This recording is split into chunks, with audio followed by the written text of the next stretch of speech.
Let me be clear. The Postal Service is ready to deliver the nation's mail-in ballots.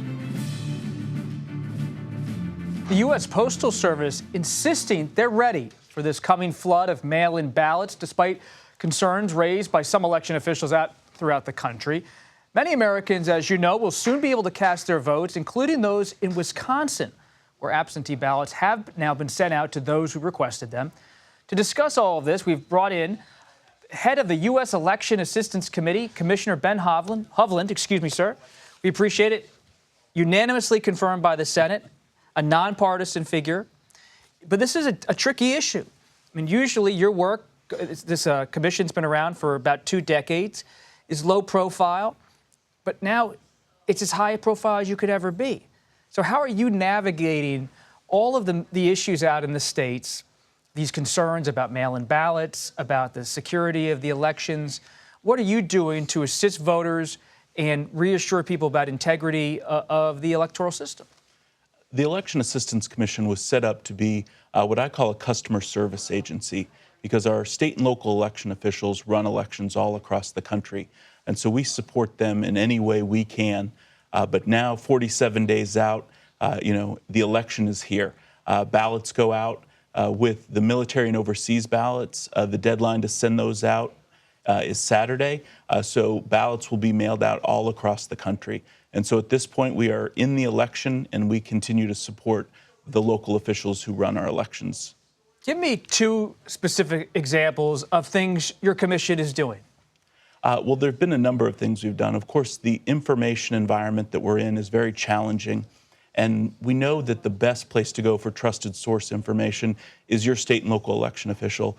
And so we've worked on a number of toolkits and resources to help amplify those voices, your state and local officials, the people who run elections in your community, and help them to get that trusted information to you so that you know how to vote, you know how to participate.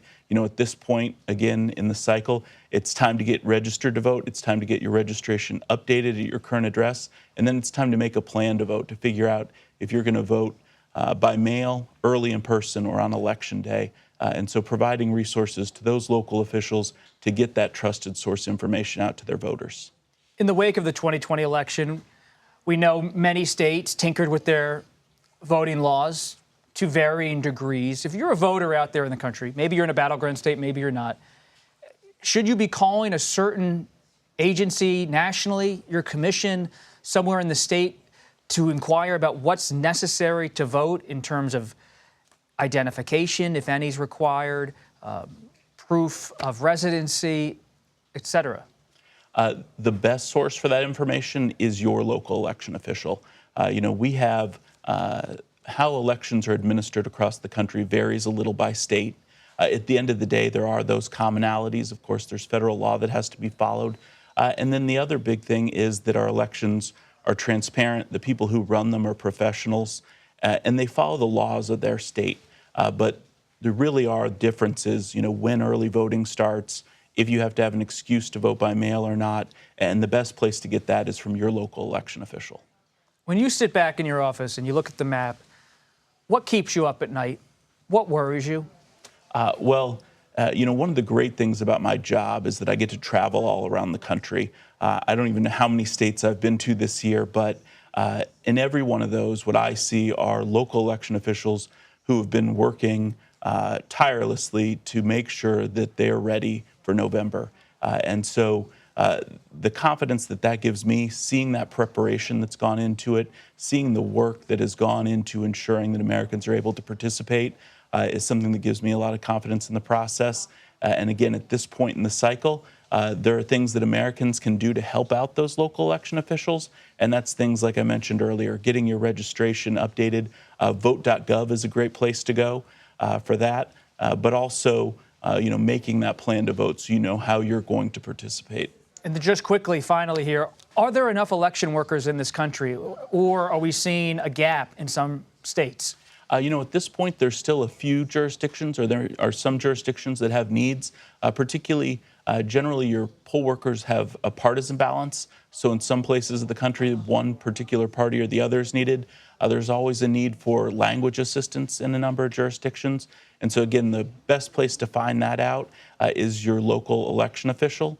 But again, we're going to have about 1 million Americans who will, we say volunteer, but they generally get paid, who will be that frontline customer service face of our democracy. I've done it a number of times, and for anyone who's thinking about it, it's a great experience, and I would encourage them to check out helpamericavote.gov for more information on how to serve as a poll worker, and they can reach out to their local election official. There might still be a chance for this election, but certainly they can get signed up to serve in the future.